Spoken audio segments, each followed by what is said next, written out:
What is up, YouTube? Long time no see. Been in the trenches in a good way. Been very busy with back end sales agency type work within the community, working on the product, working with the members. So it's been good, but content has taken a dip, and recently hired someone to help keep this thing going while I'm busy. So, anyways, this video, I want to talk about something that's top of mind over the past, I would say month especially, but like 2 weeks. I've hired maybe like 6 or 7 people, a few of them for teams that I'm on, that I manage, and a few just for like helping other teams out. And I wanted to talk about how I hire salespeople, kind of how I hire almost anyone, but like more specifically salespeople, because that's probably who's watching this. So let's talk about appointment setting and closing. And I'm going to kind of generalize here, but the first thing that I do when I'm hiring for a role is, like, whether I'm managing it or someone else is I have a form that I will have people fill out, or I'll fill out. And it very clearly outlines the role, the expectations, earning potential, growth potential, all this stuff. Because the number one thing in the high ticket space that just is a big waste of everybody's time, the biggest problem that I see is just like short tenure on these high ticket sales roles. So my goal is to eliminate that, to avoid headache with the offer owners, with the sales reps, with myself, and so I can guarantee the service too. So, I mean, any paid recruitment engagement that I do, I put a guarantee on it. I want to make sure everybody's happy, so nobody leaves. So, let's talk about sourcing talent. So once I define the role and I have something to post out to people, then I kind of think, okay, well, where are these people and how many of them do I want? So initially, I always start with either my community or my network. If it's a really difficult role, no, not difficult. If it's a role that requires a lot of experience, that's usually a network play, or the community, depending on how long the members have been, the members have been in there, how long they've been doing this.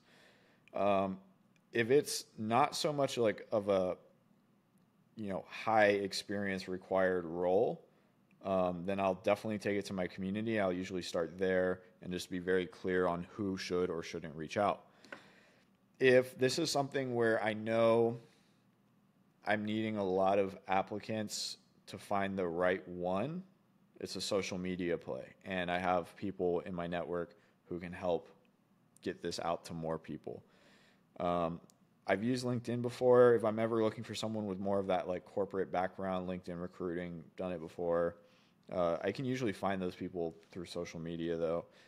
And then other sales programs too. There's a lot of guys out there running good programs who have good, hungry people. Usually, I don't usually go to other programs for like experienced people, because I have enough of those in my network. But if I just need mass volume of applicants, like, I can get job postings in other sales programs, and that's why it pays to be in those programs. Now, depending on, like, for example, I had one that I hired for. It was a women's coaching program. Believe it or not, they wanted a woman, which, like, I said believe it or not, it's sarcastic. But there's tons of dudes in this space, so it's not very often where they're, like, seeking out a woman specifically. But depending on, something like that, or, hey, I need this amount closed, or I need someone in this location that speaks this language, that has this experience, whatever, that kind of dictates, how I start receiving applicants. So I'll a lot of times put together a form where applicants can submit answers, and based on their responses, if they're not a good fit, they will be routed as like disqualified. That would turn into a spreadsheet, and then I go through the spreadsheet and I highlight, it's a Google sheet, I highlight the rows of the people that I want to speak to, and then I set that up. In other cases where I get less applicants, but it's more of like an entry-level role, I'll probably set up like a group interview. And on the group interview, I don't really care too much about the paper resume at that point. I just want to see how they speak, how they carry themselves, how confident they are, how competent they are, because that's a lot of sales, to be honest with you. I'll hire someone many, many, many times over if they are like a likable person with good energy, they're competent, they're smart, and they're wanting to work, than somebody with like some crazy resume, but they're not fun to speak with, because that's a reflection of the offer. Now, when it comes to like actually speaking to these people and getting on interviews, I don't really like. Maybe I'll do 2 rounds. Well, if it's a group interview, yeah, definitely. Maybe I'll do 2 rounds. Depends on what the engagement looks like. Maybe I'll do a round and then pass them to the company. Maybe 2 rounds, pass them to the company. Very dependent. But what I look for, like if I have the final say on hiring, these are some of the things that I'm looking for. Number one is just willingness to do the role. Like someone comes in and they're excited for the opportunity to work in this role and earn this money, that person's always going to outperform the one who's like, I just thought I'd apply and, I already make a lot of money. I'm good. Like I don't really need this. So willingness, the drive that somebody has, like that says a lot. Experience is definitely another factor. Like experience gets us on an interview, but in a lot of cases, unless it's like very, very relevant, experience, doesn't get you past the first interview. So experience is one. I would also say referrals. Like if one of my good buddies in the space vouches for somebody else, like that gets you pretty far as well. I wrote on this little sticky note just some bullet points here. Swagger, like how likable are you? Do I want my prospects to speak to this kind of person in regards to this kind of service? Example, I'm bringing on closer for my community.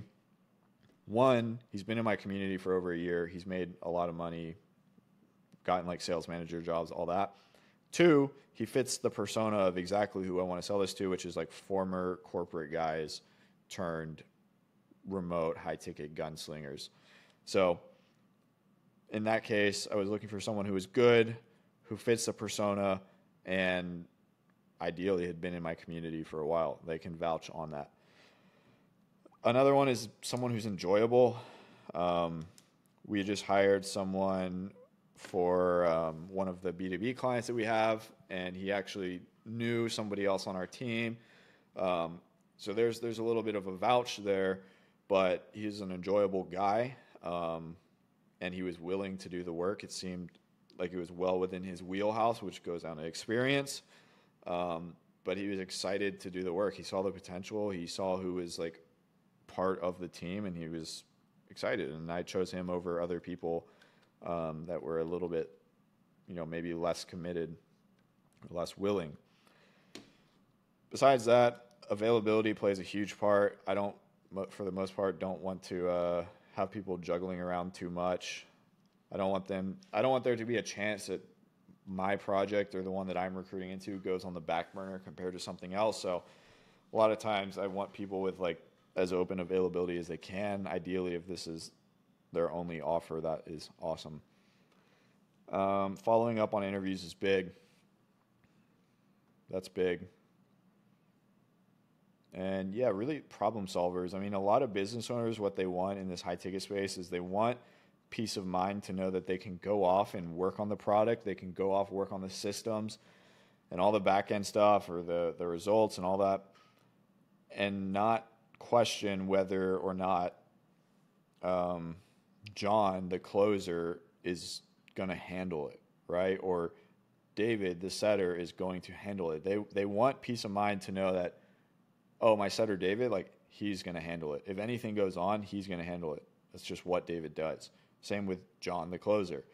So they want someone who's competent, confident, wants to work, is hungry, wants to improve and add value to the company outside of just like earning their commission check and dipping out.